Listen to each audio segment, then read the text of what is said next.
Living on the water is the only life we know.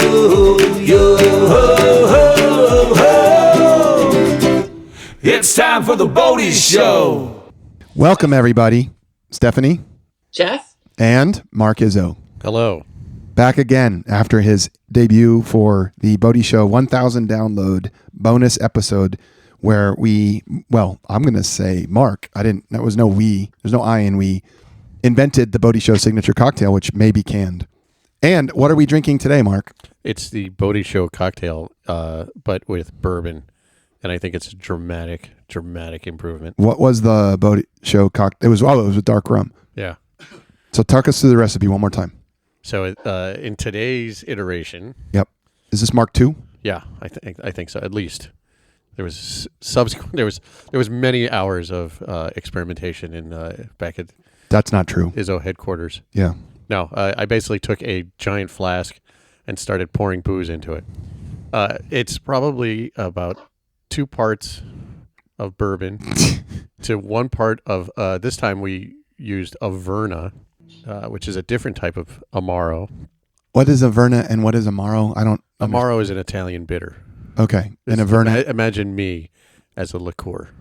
Oh yes, you are. You are a bitter Italian, so I just have to say it's an Italian. It's like Mark if Mark were a liqueur. Liquid. If you were liquid. All right. Also bitter, if I remember. Amaro, Amata, what? It was Averna. Averna. Yeah. It was Buffalo Trace, Averna. Yeah. Carpano Antica Vermouth. Why is that special? It's a very nice dry vermouth. Italian also. Yes. So we got Italian. We got a bitter Italian. We got a smooth Italian. We got a smooth Italian. We got some. We have some Fee Brothers orange bitters. Mm-hmm. Shook it over ice. It tastes like a Manhattan. It does. It has. I think you just made a Manhattan. It has some similarities. Well, the Manhattan doesn't have the bitters in it. No? Not the Averna stuff. It doesn't have any bitters in it? No, it doesn't. It just has bourbon. And vermouth. And then not cherry juice if you're missy. Yeah. Stephanie is in the North Country. All alone. True. You should be edified, Steph, that I did make enough for you. Uh-huh. I know. Well, I'm glad that you did, and I'm glad you're going to drink it for me. I wish I could help you with that project. Yeah. Mark and I are here in Philadelphia in person. I am looking forward to this episode because of 2 reasons. One, this was eclipse week in the North Country, which was in the path of totality.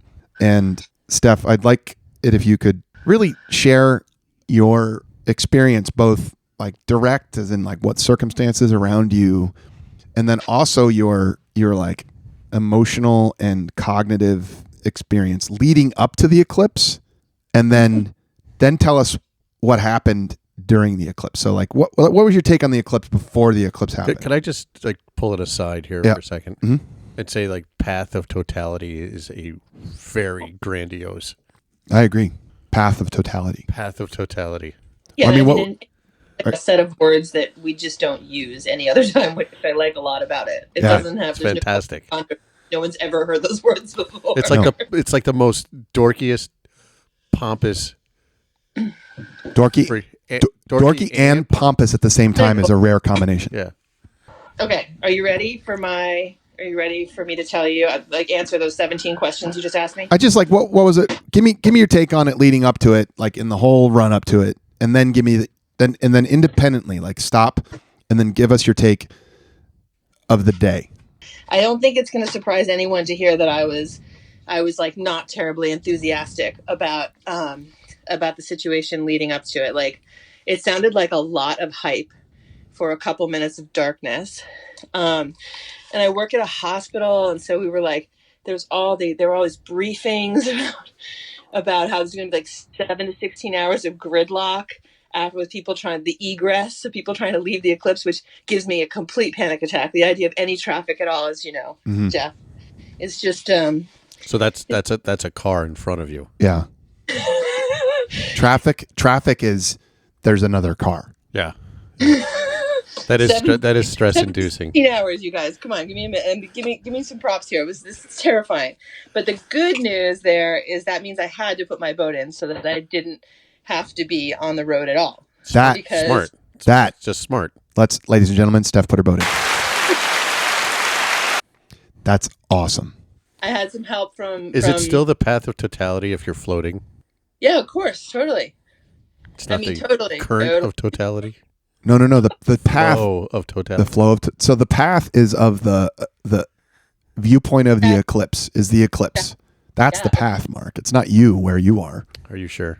Yeah, you're either in the path of totality or you're not in the path of totality. Everybody. You're either under the shadow or you're not under the shadow. Is that like the road to damnation? Yeah, you would be familiar with that. So this should land.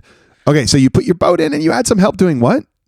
I just had some help putting it in from my friend Jack Lamont. He came and he picked it up. We tried to wash it because it was full of bird shit. It didn't work. The washing station was not open. So at the Swan Bay. Yeah. Right, exactly. Yeah, the Swan Bay, they have a boat washing station, but they were closed for the season. Apparently April 7th was too early. So we put the boat in dirty and then I sort of washed it. Anyway, all that is aside. But the boat was in and then I was relieved because I wasn't going to have to deal with the gridlock. That's awesome. You were using multimodal transport options. Yeah, but once the boat was in, I just stayed in the boat for like 3 days. Like I didn't go on like. Now I happen to know that this is the second time you've washed your boat ever. Yeah. Well, tried. Yeah, well, tried. actually, you're underselling and like underemphasizing what the boat washing actually happened. So will you give us a rundown of like your time on the water during the eclipse event? Yeah. So during the eclipse, I went out to Governor's Island, which was super fun. It's if people don't know, it's a fisheries biology station, and my friends were out there, and we picked up Missy and Missy, my wife. Missy, my wife was in the North Country. She was in the path of totality. I was not. I stayed back home. Yeah, with your friend Gabe, who I think he qualifies as I believe an umbraphile, right? Shadow lover, people who chase eclipses. Oh, yeah, that seems internally consistent. Yeah, he's a lot of different kinds of files. Yeah. Like, what do you got? He's a file for it. I'm not in a good way. In a good way. He's just a generally positive person. Yeah. So anyway, he's so positive it's weird to me. No, he's the best. Okay. We went to Governor's Island. What did we do? Oh, we took a lap through Eel Bay because we heard maybe there were going to be some people floating out there. We saw no one. It was a nice day. We just like drove around. We had a mermaid bumper with us, just in case. Did the mermaid bumper have protective glasses? No. That would have been the move. You could have drawn him on her and it would have counted. Yeah, we can do that. We'll do it in post. Yeah, we'll do it in post. We'll do it in post. Sharpie up some protective glasses on the mermaid bumper. The mermaid bumper was just hanging out like next to the box wine and the 17 bottles of like champagne and tang. So we drank a lot of champagne and tang, some eclipse mimosas, and then I have to say the eclipse did not disappoint. It was actually like 1,000 times cooler than I thought it was going to be. That is fantastic. Your observation that really turned me from an eclipse indifferent-ophile to was that it was a 360-degree sunset. I don't know how nobody mentioned that before this happened. If somebody had told me that, it would have gotten my attention. But yes, when totality happened, when that thing was covered, and we all like went from basically, as I said to Jeff, like my whole job was to take pictures of the people with the glasses on looking at the eclipse because I thought that was like 10 times funnier than anything else going on. Oh yeah. I can't wait to see those. Like, just so great. I love like 100 pictures of everyone watching the eclipse, and then boom, totality, and everything went dark. The stars came out. You could look at the thing, like we're staring at it, right? Like whatever the hell it is. And there was a 360 sunset all the way around the horizon. That's amazing. And I saw pictures of a freighter going by at totality, which everybody was excited about. Yes, and there was a plane going over as well. There was somebody. They had a plane and they were just flying it around. And that must have been pretty cool too. If I had known about the 360 sunset, I would have been floating out in a boat somewhere instead of being on an island. But I have no regrets. Yeah, because you guys Governor Island has a field station house on it, and this is a really cool marine biology fisheries station that has a hatchery. It's used for studies of basically fish biology on the St. Lawrence River, and has figured prominently in the repopulation of the muskie, and also figuring out how water levels on the St. Lawrence, which are artificially controlled, do right by or do not do right by fishes and their reproduction. Yes, sir. Very well said. Yeah. And we were sort of teasing John Farrell, he's the he's the director of the program, and we were like, how are the fish going to like react to the eclipse? Like, what's going to happen with the fish? We all know the birds are supposed to go quiet, but what about the fish? Like, should we all just take our phones and throw them in the river and see if we can like, get some research going here or like find out what the fish are doing? How did John react to that? Did he pat you on the head? Stephanie is doing her dumb broad thing again, because she's actually quite an accomplished environmental scientist. Yet she described doing research on fish as throwing her phone in the water. And earlier today, I was talking about some Boaty Show technical stuff on a text thread, and she sent a GIF of like, I don't know, Britney Spears like looking dumb broad, and I said, just cut the dumb broad act, and you said, I know. Which I said never. Okay. I will never cut the dumb broad act. But I would also submit to you that I'm not sure it's really a dumb broad act. No, what is it then? I am perfectly comfortable saying when I don't know things. Which is, the sign of wisdom. Really. It's a sign of wisdom and confidence. Yeah. But you sort of celebrate. But way to just beat somebody down, Jeff. Nice. Oh, okay. This is when it happens. It's starting. Do you feel it? All morning for this moment. Okay. All right. Well, the tide has turned. Hope you two have fun. Let's move on. So I think that the fact that the path of totality went over the Thousand Islands, and you in your boat, which was launched for the first time for the 2024 season for the eclipse, for the path of totality, that's some good boat life stuff right there. That's amazing. It was really, it was good. It was really more to avoid the gridlock, of course, but secondarily, it was to enjoy the eclipse. The gridlock. It was very fun, and it was there were a lot of other boats out there. It was a boat. It was like summer for a day. So, as a lifelong nerd and a fan of all things like sort of astronomical or celestial, like I get excited every time for I have an app that'll tell me, oh, there's a crazy meteor shower tonight, and I get all fired up, or there's a lunar eclipse or some other mildly interesting. Jupiter's vaguely close to the moon. You know what happens every time there's something vaguely interesting astronomical? Well, I think you're going to tell us. Yeah, I'm comfortable with my Eeyore status, but it's always cloudy. And it was cloudy here in Philadelphia. Do you know what happened the last time there was an eclipse in Philadelphia? It was cloudy. Yeah. You know what happened this time? It was cloudy. It was cloudy. You know what's going to happen in 40 years? We did struggle with clouds, in the Thousand Islands too. Like there was a moment where it looked like things were not going to go well, but we blasted some Michael McDonald, like some solid yacht rock, and sort of had some high energy thoughts, and I'm pretty sure that's what cleared it. Oh, undoubtedly. Maybe that was my problem. Who is Michael McDonald? What? Well, I'm going to let you handle this one, Mark. Michael McDonald is like... Hold the microphone in front of your face. What, you can't hear me? No, I couldn't. Really? Mm-hmm. How about now? That sounds great. Does it? I'm going to edit this to make you sound like an asshole if you don't stop. And then I'll put it in the public domain. Power trips over there. I love it. Wow. Okay. Who is Michael McDonald? Michael McDonald is like the king of yacht rock. What song does he sing? All of them. Is he no? Neither of you can tell me. I'm getting confused with Christopher Cross though. Michael McDonald was he was a Doobie Brother, wasn't he? He was in the Doobie Brothers. He played on You're not going to get me to sing because like that would be a catastrophe for all. Neither of you can tell me what songs Michael McDonald played. He played on without picking up your phones. You can't. Yeah, exactly. Without picking up my phone, I can't do that. I mean, that's a lot to ask. Yeah. Just trust us on this one. Whatever. This is how weak yacht rock is, that you can't remember like what the king of yacht rock song is. Like that's how insipid yacht rock is, that it doesn't even stick in your brain. There are specialists for this. If you want yacht rock, you got to call Captain Nervous. Oh God, no! Which would be a great addition to the Boaty Show. Captain Nervous would be. Captain Nervous would be an. He's not allowed on the Boaty Show. Oh, he wears a captain's hat. He does wear a captain's hat. Yeah, it says Captain Nervous. We have a friend, Luke, who is nervous about everything, and he wears a captain's hat sometimes. Actually, he's made to wear a captain's hat sometimes to sort of recognize that he's Captain Nervous. He loves yacht rock. He loves all things horrible. It's not horrible. Horrible is... You know what? It's Michael McDonald is a punk because it's taking you a long time to look up whatever Michael McDonald. I'm not even trying to look it up. Yeah, Mark is though. He's like, it's thing. Give me a song.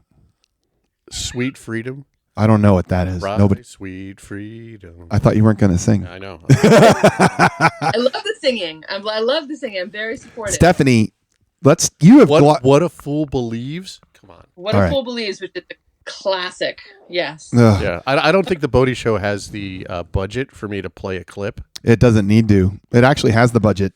You'll see. I'll show you.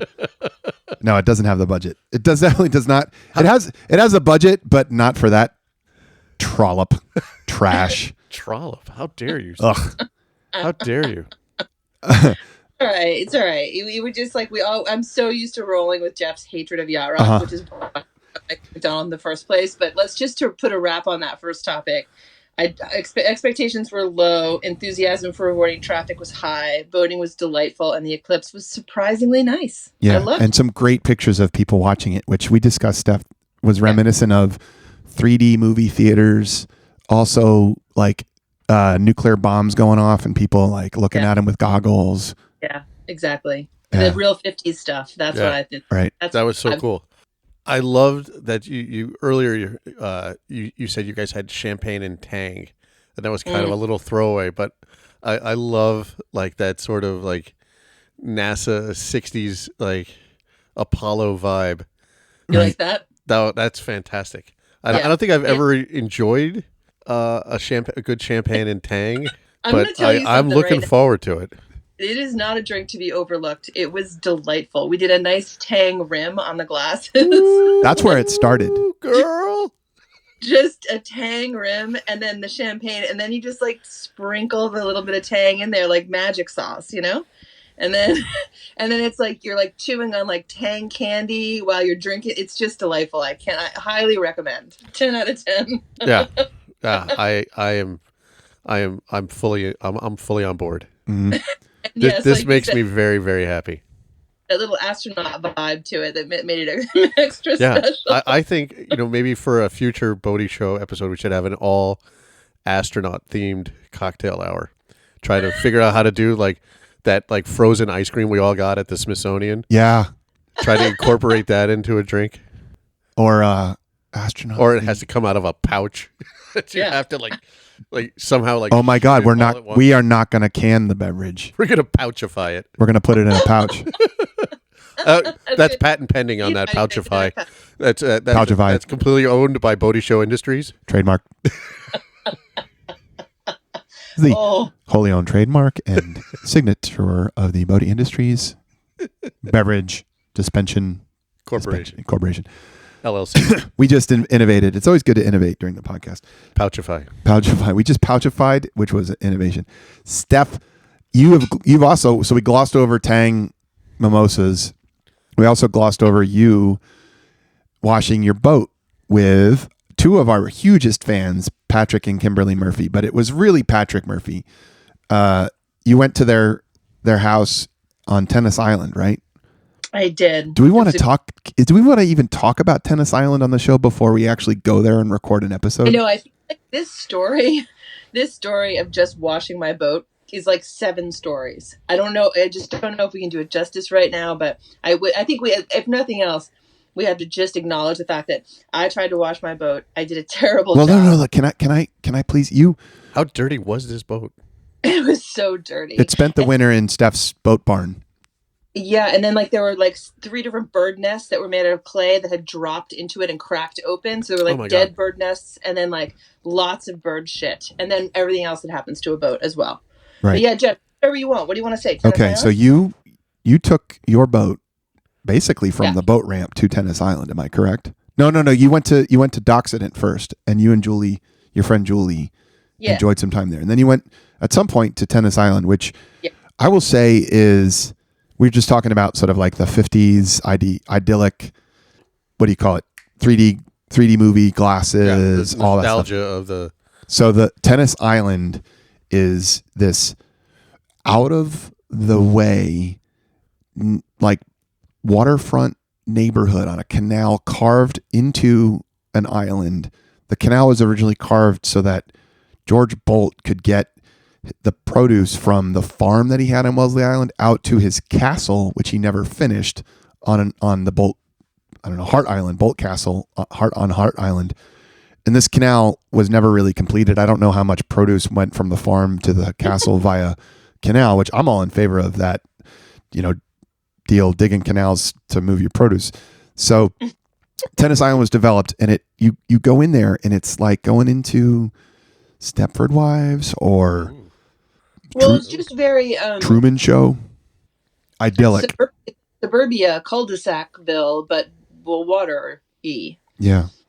And a little bit condo-y, some houses and some condos, both. So you go back into this canal, and all of a sudden it's like you're at the Jersey Shore in terms of like the beautiful waterfront, home construction. Are they like little like Levittown houses, like little Cape Cods, or no, or more like beach house houses, like Victorian kind? No, more like late 90s, early 2000s. Oh, okay. Attached beach house condo, attached semi-attached beach house condo with manicured lawn down to the water where there are manicured docks. Wow. And manicured boats.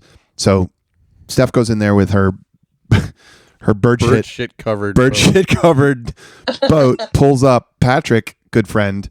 I mean, because most of the listeners are like familiar with the Thousand Islands, that it's like not necessarily everywhere that manicured and beautiful. There's like a little more rustic atmosphere to it, like manicured lawns up to the shore. Is unique. Yeah.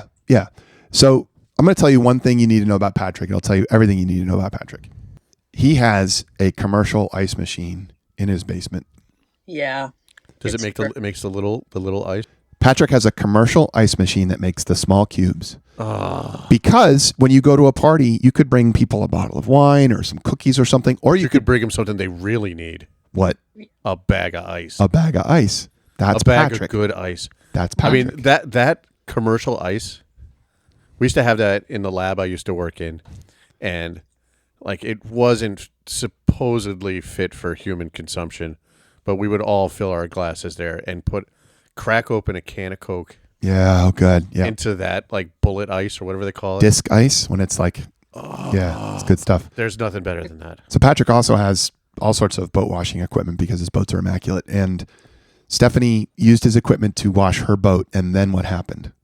Patrick, we love you so much. This is how much you love Steph. What happened after that, Steph? You mean that he helped me wash it again and actually do it right? Yeah. But so it was great because like Patrick and I we were sort of circling around the fact that we clearly have very different styles when it comes to boat maintenance. And he was trying to be really supportive and non-critical. So I had like kind of washed my boat, but I was like, I knew I was bringing it down to Patrick's house, and then he and Kimberly were going to get in the boat, and I was like, it's pretty dirty. I was like, do you happen to have any boat washing equipment just laying around? And he was like, I pulled it, and it was just like just like laid out like it some like Tom Sawyer action right there. So Stephanie. Yeah, okay, number one, but number two, like to a throwback to docking a boat. So a man can tell you how to wash a boat, but a man cannot tell you how to dock a boat. Well, I mean, here's the thing. If I don't know something, I don't care who tells me. I mean, I am very, very happy to take advice. Do you really not know how to wash a boat? I mean, I'm not. I would say I'm not good at it, and this is how you know I'm not good at it. I took all that washing equipment and like I power washed for a little while, and then to me it looked great. Right. And I said, "This is good, right?" And he's like, I think there's a couple spots," and then he got in and he actually washed it. I don't know. I'm telling you, I thought it looked clean, but I also respect the fact that it could have been better. Like we're all good. Like it was a real team effort. This confirms my assertion, just an empirical truth, that you're good at what you care about, but if you don't care about something, you're like, eh. But like it was great. Like Was it better than it was before? That's the goal. Right? Less crappy, always. Less crappy. Less crappy, but it could have been better. And I will tell you, it looked amazing after Patrick and I were both done with it. It looked good. Once it was actually truly clean, and Patrick would tell you that he thinks it still could have used a couple more stages of cleanliness, but it was so clean in my book. I was like, and I was very much enjoying it. I just kept looking at it all day and being like, look how clean my boat is. And Patrick would just like look at me, like kind of deadpan, look at me and just shake his head a little bit like, oh my God, it's not clean yet. He's a good friend. Yeah, it was. I fully appreciated the assistance, and I did learn things. If you're not careful, you might learn something about how to clean your boat on the Boaty, not on the Boaty Show, but in your life, just with your friends. All right, it's time for Boat of the Week. Are we ready? I'm ready.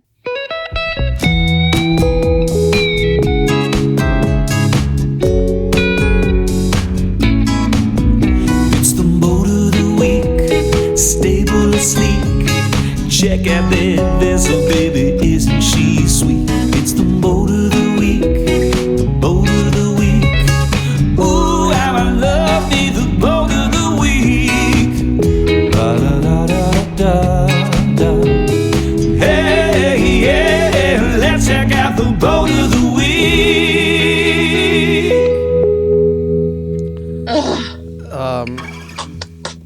Yes, Mark? That theme song is basically perfect. I have to say that right off the bat. Steph, it's a little yacht rocky. It is. So yacht rocky. It's all the yacht rock. I think that you pretend to hate. You were just vibing to that so hard. This is the first giant. This is the first, and will in all certainty be the last time I ever enjoy anything that is yacht rocky. Nope. You giant hypocrite. The Boaty Show musical director composed that original little whippet for us. Jam, you mean? Yeah. And he told me before he shared it with me that it may have been the best thing he's ever done. Listen, I'm going to use a term that my teenage children tell me I can't use, but that slaps. That slaps. That is on God. That is fire. On God. On God. Slaps. That slaps. Oh my God, it's so good. Thank you, Jay. Thank you so much, Jay. Everybody else who's listening right now, just take a moment and send some gratitude out to Jay through the Yacht Rock universe. Yeah. And a little round of applause for Jay. There we go. This isn't the first time Steph heard this. Jay and I actually did a live reveal to Steph, which we recorded, which may end up being a bonus episode as well. Because she lost her mind. That's really good. Oh yeah, he pulled every thread from the Yacht Rock tapestry and wove them anew into a caftan. A caftan? What? No, what's a boaty fabric? Wove them anew into a blue blazer and an ascot. Ooh, there you go. There you go. Boat of the week, Stephanie. This is going to be basically the remainder of our show. It's going to be exciting. We've been out to sea on the boat of the week for quite some time, 2 weeks. All right. Circling an island of some kind. Yeah. We've been cruising away from land on boat of the week, and we got to bring it back. So the boat of the week is going bi-monthly. I'm going to launch the first one. This is from Patrick Murphy. This is a bold submission. I'm going to read the description on Instagram. Cruising in the afterglow, the Sunseeker 100 yacht. The 100 yacht is a vessel that dazzles all who come across her, powered by MTU 12V 2000 M96X as standard or MTU 16V 2000 M96L engines as an option. She accommodates up to 12 guests and 5 crew in complete opulence, reaching speeds of up to 30 knots. I'm going to say what I see on here. So this is a 100-foot boat. Let's just call it a boat. It's got an open flybridge with a hard top, which is the kind of thing you see on smaller boats. It has windows all over it, which become quite apparent when it's lit at night. And you can see all of the underwater lights, the lights inside. It's got like crazy headlights on the bow too. Crazy headlights on the bow. There's like sun pads for lounging everywhere. My first reaction was like, you got to respect a boat that just brings its own like island of light. Yeah. Like it has an island of light around it. Like it's just completely surrounded by blue light. When giant underwater floodlights shining. I'll bet they change color. I 100% guarantee they change color. And like, we're not even seeing the interior of this thing. We're not even seeing what probably unfolds from the stern, which is some sort of giant chillin' pad with jet skis like swinging out from it and everything. Oh my God, there's a diner booth that collapses into a huge king size bed next to the dedicated lounging pad up on the bow area. Oh, This is a vessel. I would take this out of my boathouse. This is a vessel. dude, you wouldn't need a boathouse if you had this thing. You wouldn't need anything else, or a house for that No, matter. I wouldn't need anything else except for. You need a tender to get to this thing. Nah, I'm sure it has like 7 boats inside of it. that like it does. It spits out from various orifices. Like you wouldn't need anything. You would need a tender. It probably has its own tenders. You wouldn't need a boathouse. You wouldn't need anything else. You would probably need some sort of shady income source. Oh yeah, like shells upon shells of LLCs. Right. Yeah, All your income, yeah, deferred. yeah. Yeah. Funneling it from Malta to the Caymans. Right. To All your gains, capital gains. Stephanie, you're making like a I'm face. just trying to think. I mean, I also, I don't know. It's delightful. It's very, very large. that's something. That's a vessel. All right. We have 2 submissions from Patrick to discuss. Stephanie, will you present the second? The other one is just like the boat from. No, it is. Is it actually? The Thunderbird Iroquois, which It's is like the iconic boat from the TV show Flipper. Yeah. So it's a very, I love this boat because it has portholes, which automatically makes me want it to win the entire everything. It's going to win everything for me. I'm just going to it's just so everyone knows. Yeah. A small boat with portholes is all Steph needs. That's all. That's it. I love this boat. So would you like me to describe it, or you just want to leave it at portholes? Go ahead. It is a tri-hull cathedral hull, which is a design from the 60s and 70s, which gave you a lot of stability and interior volume, but not necessarily the smoothest ride. It is a walk around. There is a windshield on top of a little cabin in which said portholes provide light. 3 across. 3 across the front, which is good. There's a beautiful bow rail out across the front. Looks like behind the windshield there's a big raised pilot seat couch. If anybody watched Flipper, and if you're of my vintage, you watched it on syndication reruns during the summer when you had nothing else to do. This was the boat that like the Flipper dad, whatever the Ranger he was, whatever that guy was. Anyway, this is one he like used for his patrols and whatnot. The Thunderbird Iroquois. Yeah, that is pretty cool. Thank you, Patrick. So great. I also love the fact that that Patrick submitted 2 boats that are on not at the same time, but these 2 boats I would say are very, very far on opposite ends of the spectrum. Like the Venn diagram between these 2 boats. Like he's hitting the full spectrum. Yeah, they're touching at like maybe like 3 points. Like No. both of them get wet.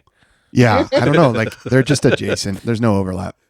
Like they have motors. There's no evolutionary history. There's no Okay. And I'm more in love with the porthole with the it's an Iroquois. What is it? Thunderbird Iroquois. I mean, that is a bold name. Yeah. Like Sunseeker 100 is boring. Thunderbird Iroquois. Dude, if that was a rock band, I would go right now. Maybe it's compensating. Thunderbird Iroquois? Yeah. For what? Fan. For being awesome with portholes? I have to say, I'd like to talk next about how do I even say, what is this? Is this a submersible? This is from our friend Paul. This is getting my vote. Like I don't sight unseen. Like yeah. If you're better at the description part, I'm more of a reaction. I'm better at reaction, but like go to the submersible. Okay. So apparently there was a boat subculture I was unaware of, which in and of itself is saying something. On big freighters and on cruise ships, there are lifeboats, modern lifeboats. They look like yellow submarines. So it's a round hull, the lower part, but then like almost the mirror image above, a round cap on the hull with like a little conning tower situation that sticks up. And these things on on freighters tend to be held on ramps that allow for quick deployment, like a rack, like the thing's on an angle pointed down. So it gets friggin' launched. From the deck of the freighter. From the deck of the freighter. And 90 feet up. Yeah, I don't think that's the case on cruise ships, but I don't know. No, but this is like the Captain Phillips boat is what you're describing. Yeah, like, I'm the captain. There you go. Yeah. If you've seen the movie Captain Phillips with Tom Hanks, they end up in one of these things. And apparently there's a whole subculture where people take them and turn them into houseboats that they cruise on. That's sick. Yeah. It is. I want to see the inside. So our friend Paul submitted this whole class of boats as a boat of the week. And it looks like, cartoon submarine come to life. And could you turn one of these into like a cocaine drug smuggling? Like, is that how we're going to buy the Sunseeker 100? Listen, it's not going to fund itself. No. It's too ostentatious. It's what you do with the money after it gets laundered. You put it into the Sunseeker 100. Literally into it, like down in the bilge. Yeah. That's what it runs on. It's a steam powered. Yeah. You burn the cash. You burn cash. Okay. All right. I don't know that I can describe it much more than it's the lifeboat that Captain Phillips was on in that movie. If you haven't seen that movie, it looks like a cartoon submarine that sits up on top of the water. And yes, Mark, if you were to ballast this thing appropriately and put a bunch of motors on it, you could run it as a drug smuggling submarine, Sweet. a semi-submersible. I mean, just that was just a theoretical. Like that was a hypothetical. Right. Yeah. I'm definitely sleeping in the car tonight. Yeah, you got a nice new car. So it's what is it? Tell us about your new car. Oh, I got a new all electric Lexus RZ 450e. It looks like the friggin' Batmobile. It has little ears. It does. It has. It looks like an angry cat because it has two little like horns in the back. And I took a spin around the block. It has that glorious electric vehicle torque. Yeah. Which makes the inside of your ear, all your inner ear workings, feel good feelings, which is why we like to zoom around in boats too. Pin you back. Yeah. Pin you back. Yeah. Love pulling G's. Right. See, maybe that's a benefit of the Thunderbird Iroquois versus the Sunseeker. You're not pulling G's in the Sunseeker. Nothing but $1,000 G's. Oh, Yep. God. You pulled all the G's already. That's why you're in the thing. yeah. All right. Okay. Next boat of the week candidate from multiple people. Anne Flynn. Can I interrupt so Mark can appreciate my gin and Yes, juice? I'm looking at that. Look at the cool colors that are going on in that. Stephanie has poured herself a gin and juice. Mark, you want to describe it? Yeah. So Stephanie was super excited about this. She has Empress Gin, which is what is it? What's the flower? Pea. It's colored with pea flowers. Yeah. Pea flowers. So it's purple gin. What's with the lack of self-awareness of the words pea flower? I don't understand what you're talking about. All I right. don't see it. Moving on. Empress Gin. Made from pea flower. Empress Gin. It's purple gin. It's floral, junipery. It's delightful. And what appears to be mixed with grapefruit juice, fresh squeezed grapefruit juice. So that's, what is that, a Tom Collins? Or a Greyhound? I think it's a Greyhound. It's just it's a Greyhound. Greyhound's vodka and I thought Greyhound grapefruit. was gin. Listen, gin trumps vodka every day of the week. well, vodka's not even trying. Yeah. call it the Greyhound if we want, but we should just call it a gin and juice because that's better. Yeah, Sure. It is literally a gin and juice. It's grapefruit juice that was just squeezed. It's How my did you come? favorite- Purple drank. Purple drank. Pea flower, purple drank. How did you come into 24 grapefruits? Oh, I listen. You know how I roll. There's always grapefruits on hand just in case something like this needs to happen. But 24 of them? You didn't get like a care package or anything? What's next? Should we do these little hot tub boats? Those look sweet. We got these hot tub boats from multiple people. Yeah, we did. You're right. Anne Flynn. I'm gonna send a sticker to someone, man. Yeah, if they win. So hot tub boats, they've been around the internet for a bit. They're brightly colored plastic boats that sit very low to the water. You can rent them in places, right? Yeah, this is in Tennessee. You can rent a little like sweet like tiny house cabin, and then walk out to the hot tub boats, which are wood fired. So they have a chimney that comes up. So it looks sort of like a little steam powered tugboat minus its superstructure, and they're full of water. And the wood fired stove heats the water, and you're sitting down close to the water level, and you're driving. They're electric powered. They're really pretty. And they're hot tub boats, so also they win. Next boat is Because- Wait, hold on. I just Googled hot tub boat. Yeah. Did you find the wooden one? No, I found a company called Spa Cruisy. That's a sponsor for sure. Holy huckleberry. Spa Cruisy. Yeah. Spa Cruisy. We'll give you a Spa real. Cruisy is an electric propulsion, self-heating, self-cleaning hot tub boat that comes complete self-cleaning. That's amazing. It sounds like it's everything I could ever want. Yeah, that sounds incredible. Spa Cruisy. All I want is the name. Yeah, they win on that. I want the hot tub too. I think we got to put them on the sponsor list, Jeff. All right. Listen, anybody that we try not to give away free advertising. We can't help ourselves. It happens. A lot. It happens a lot. If anybody wants to, Look at this. It's glorious. we'll give you a real good deal on advertising. Now I don't know about the Spa Cruisy, but Here, is this your submission for Boat of the Week, Mark? You have to. It has to be on record. Mark, Yes. would you like to submit this as Boat of the Week? Spa Cruisy? Yes. Yeah. Please describe it in detail. As I started a minute ago, like the Spa Cruisy is an electric propulsion, self-heating, self-cleaning hot tub boat that comes complete with a gas-powered heater. It is crafted to be the ultimate water experience, marked by an outstanding build quality and effortless ownership. Spa Cruisy's goal is to create a product that is not just a boat, but a cherished memory on the water. Come on. Yeah, that's good copy. Come on. Copy gets me. Copy gets me. What was that part about how it was supposed to be really easy? Read that part again. Effortless ownership. Oh my God. That's Right? it. Effortless ownership. That's your wheelhouse, Steph. It really is. They have me. They've got me. Reservations are now open for the 2024 Spa Cruisy production cycle. Non-refundable waitlist deposit of $2,500 a boat. That's my kind of company right there. Like, hey, you want one? I think we should start a boat business with non-refundable deposits to get us into that Sunseeker 100. That's it. That's it. That's it. That's a little sketch. And that's what we'll call the boat. Yeah. That's what we'll call the Yeah, a little sketch. little sketch. Little sketch. That's what we'll call the Sunseeker 100. All right. Late piping people aboard. Late breaking submission from Julia McKinley.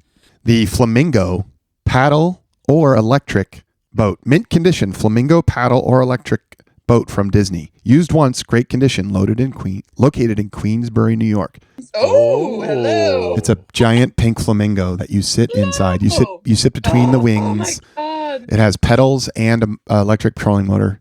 I've always been to a used boat, and especially a used boat that has like this whole other like life and experience. That this one is definitely falls in that category. Plus, All right, $8,000, that's affordable. Oh, at $8,000. Not to be that guy. Well, everyone has a part to play. Look at that thing. Flamingos so much. don't swim. Do you think Huh? we could somehow make Swans. it into a hot tub? I mean, that should be a swan. No, it's a flamingo. Yeah, but flamingos like stand around looking stupid. Well, I'd just say they don't swim, but that's why it has a motor on it. I'm just saying it's not legit. Huh? I'm out on Julie McKinley is a 17-year-old fan of the show. Oh, sorry. Yeah. Sorry. She's like literally one of the sweetest human beings ever to live. Julie, Aw. I apologize. Julia, but it's Julia. Get her name right. Unless you're going to disparage her and maybe. Yeah. Mark was trying to make the selection process easier. Instead, he just made a poor 17-year-old not feel good today. I don't know, but I understand what you're saying. Back to the bitters. Listen, I'm gonna. I mean, it's cool looking, but it's just not. It's just not a thing. Like flamingos don't swim. Okay. All right. Flamingos don't swim. We know what your vote is. Yeah. Thank you, Julia, for the submission. Julia, think this it's is a great catch. Great. Catch. It's a cool looking boat. walk it back.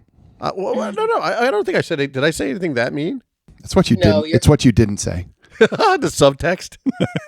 Yeah, that's what really gets me in trouble is the subtext. It's important that we also, allow for the fact, like, just because we don't like someone's boat doesn't mean we don't like them. Because 100%. Julia, that But was a great I find. love this boat.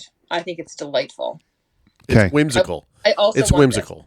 Another submission that came in a while back from It's no Spot Cruisy. It's I think it has a lot of potential to be Spotential. It has a lot of potential to be converted into a hot tub. Wait, Cruisy. somebody said a floating ice cream truck? Yeah. Wait, what? All right. Want to own a floating ice cream truck. New business. This is new innovative. owners sought for unique business. Have you ever wanted to own an ice cream truck rafting through the waters across West Michigan? Okay. Well, now's your chance. Megan and Isaiah are looking for new owners to take over their floating boat business, Ice Cream Afloat. Pun names grab me. Nearly a year after opening in June 2023, the couple posted to Facebook on March 10th announcing the news to relocate and the decision to leave the boat business behind. It is our hope that someone will take over and continue our mission to serve ice cream and happiness to the boaters of Michigan. Clearly, they're killing it. Yeah, clearly. After one season. Anytime you call your business a mission. Yeah. Well, and you're like jumping out of the business after a season. Continuing circumstances of some kind. Yeah. But I'm going to sink this entry right off the bat because what does it look like? they're trying to serve ice cream and happiness, and that just makes me angry. So. Oh. what? I like it. No, I mean it's a great idea. Like, but why? But my question is, why couldn't they make it work? It seems like it'd be a layup of a job. They made a decision to relocate. Maybe they could make it work, but they decided to relocate. Oh. Yeah, obviously filling. I mean, it has pink and white stripes on it, Mm-hmm. and it has flippy like buy my used car salesman flags that say ice cream. It doesn't have the inflatable guy that flops around though. Mm. No, it doesn't have that guy. It also doesn't have a hot tub. So I'm just saying. I don't know. A hot tub and ice cream would probably be like a hygienic barrier that I don't think you want to cross. Oh, now you're going to talk about hygiene? What the spa cruise? Spa cruising is self-cleaning. There you go. Just bring it back again. Like, There you go. Oh, I love. I think it just like flushes. there's a big lever. Yeah, like It cleans itself of when everything. It gets too like human chowdery, like you just flush it. Yeah, Dude. human. Ugh, man chowder. Is gross. that fully electric sustainability? I Oh, have some ambivalence about the electric boat thing. tell us about it, Jeff. Well, I like the concept. What I don't like is the virtue signaling pressure that we must have electric boats. My deal is like when you're burning boat gas, you're burning a tiny, tiny, tiny amount of fossil fuels in the broader scheme of your life. So if you're going in for an electric boat, like have you reduced your carbon footprint in every other way? Well, I mean, like, Or are you just trying to be like, oh, look, right, making it out of petrochemicals because the liquid plastic that's used to make right, laminates is made from hydrocarbons. right, and getting it to and from the water, like you're towing it behind a big truck.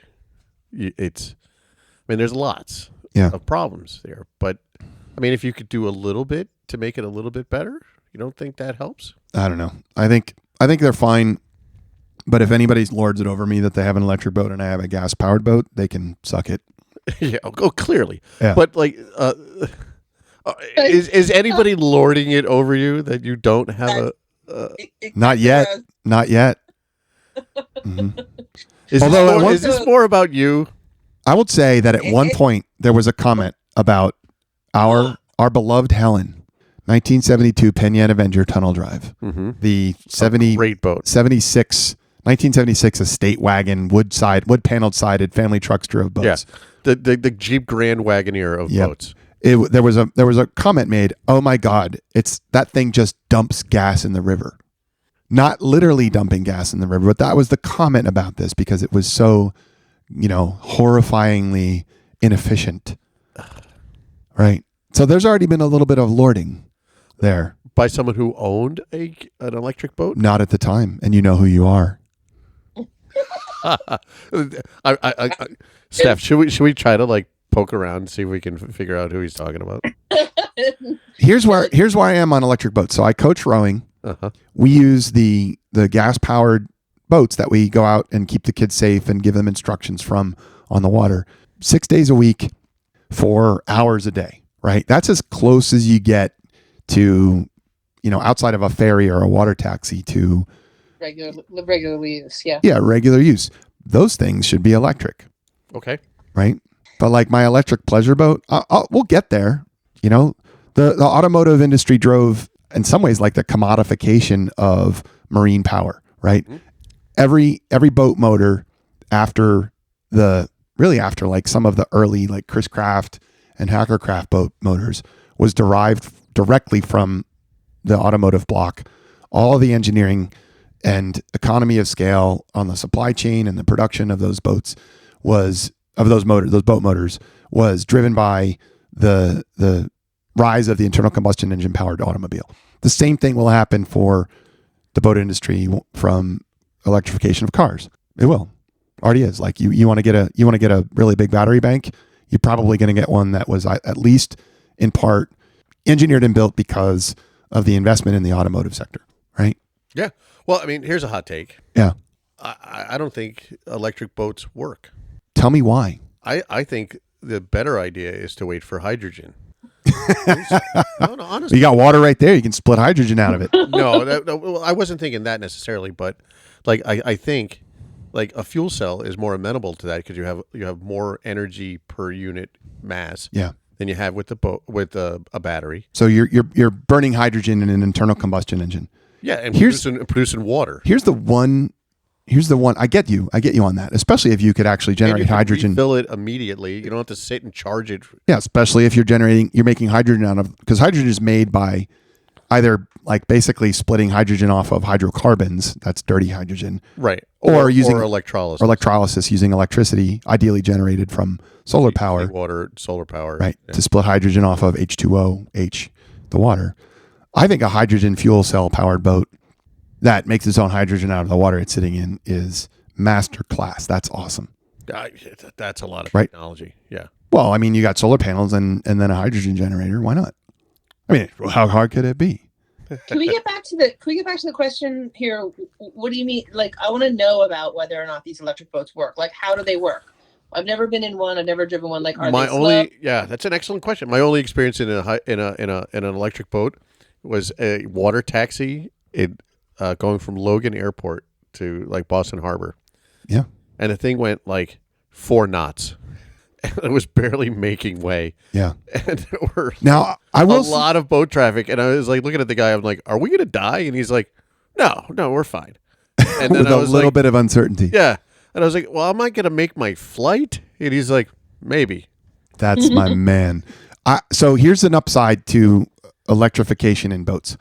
When you have a motor driving a boat, it's like you're pushing it through not air or rolling over pavement on tires. You're pushing it through a pretty heavy medium, the water, through or up on top and over. It takes a lot of torque to move a boat. It takes a lot of torque to move a boat fast. Not that much to move it slow, right? But to move it fast. Yeah, we talked about this a couple episodes ago with the propeller with the 4 things and the blah blah, right? Yeah. So you have in electric motors, you have instant torque. That's a good thing for boating. Now, you got to generate a lot of power to move a big boat fast, right? So you need high energy density. So batteries for that. I mean, that's why nuclear submarines are nuclear. Right. That's why, because they're constantly refreshing the battery. That's why nuclear aircraft carriers. That's why aircraft carriers are nuclear and not run off of. Correct. Yeah. Right. So if you could have that higher energy density of like, nuclear power. Well, not nuclear power, but like hydrogen fuel cells. So you're all about the clean energy economy. There's an emergency here. There's an emergency of climate change, but we can't have nuclear boats. We cannot have nuclear powered pleasure boats. I thought you wanted to save the planet from the certain demise due to climate change, Mark. No, I'm good with that. Like if we could make a nuclear powered boat, nuclear powered jet skis, why not? But fuck it. Listen, fuck yeah. Giddy up. Oh my God. All right. Stephanie, this is what happens when Mark and I get together every single time. It's especially after you've had a boaty Negroni, which I actually haven't had one. I've had like 4 sips out of mine. I'm sure. I've had 2. I'm sure. That's why you're so agreeable. Sure. Until I get to 2 1/8. Is that all our boats? That's all our boats. That's boat of the week. We're gonna bring it down a notch. Oh, taking it down. Yeah.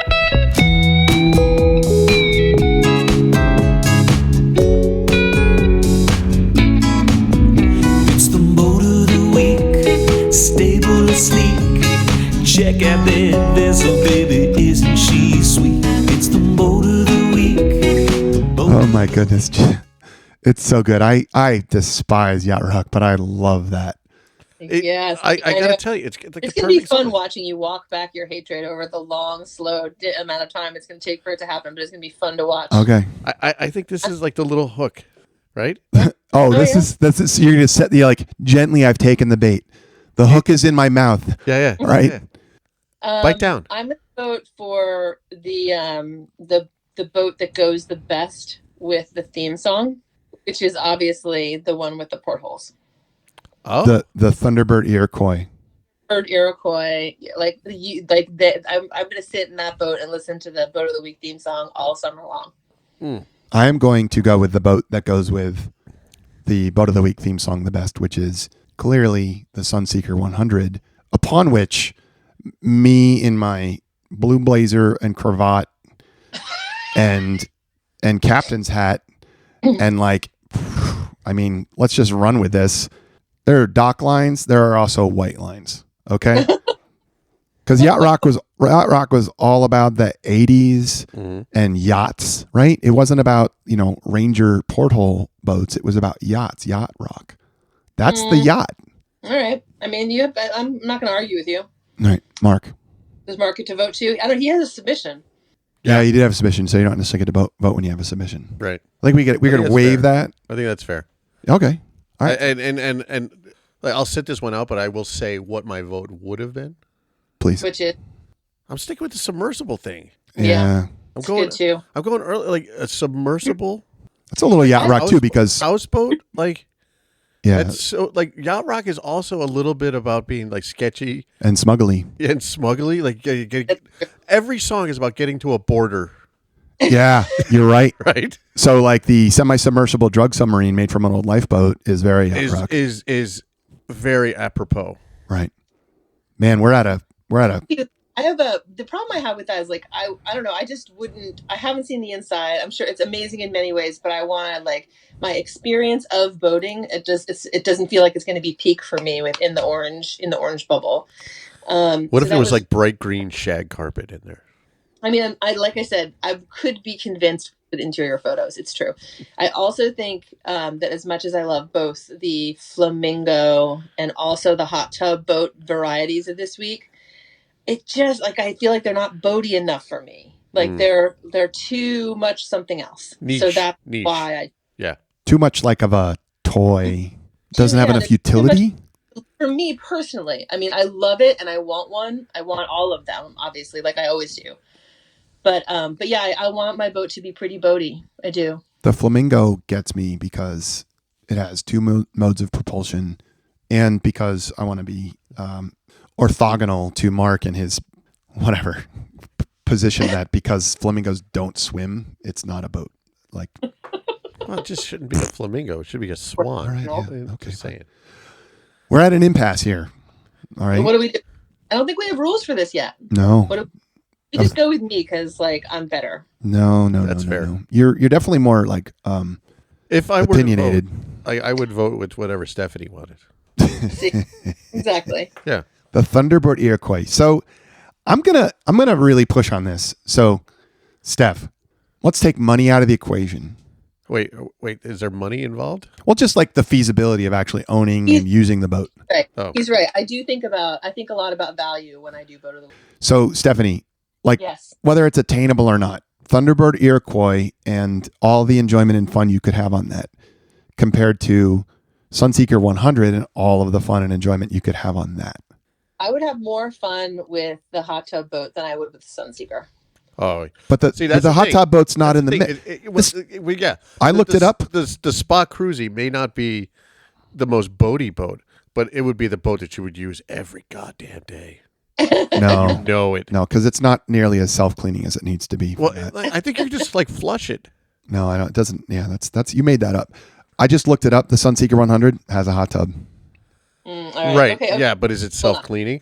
Come on. No, you have people for that. Oh, that's true. Yeah. I don't know. I mean, all I can say is that it's not how I boat. Like, I don't look at that and go like, "Oh, I can't wait to get on it." Now, with that said, I get it. I mean, if that were in my life with all the people that run things, it's not like I'd be having a bad time. Right. You could probably find some way to get used to that. Yeah, I think this is ridiculous. Not only would you I wouldn't have a bad time on it. You'd have a great time on it. Would I? Where are you? Do you like to lay out in the sun? You wouldn't like be able to go and stop anywhere because it's a zillion feet long, and like you'd have to. You'd be able to stop in Monaco. You'd be able to stop in like Montreal. You'd be able to stop in. Yeah, you could fly to South Beach and then go to Bali. You know, you have your staff like bring it places for you. It is possible that I'm just not thinking big enough. I think that this is an opportunity for you to do that. We clearly need to hit the Powerball. I'm pushing you outside your comfort zone because it is true because the Iroquois. I mean, it's like really, really like it's like I've already owned that boat. You have right. I'm voting for it because it looks like something I already had. So listen, I'm gonna jump right on board with the Sunseeker. It's done. You can jump on board the Sunseeker with the 12 crew and many of your friends. And the hot tub. All right, I'm in. Ladies and gentlemen, Sunseeker 100 is your boat of the week.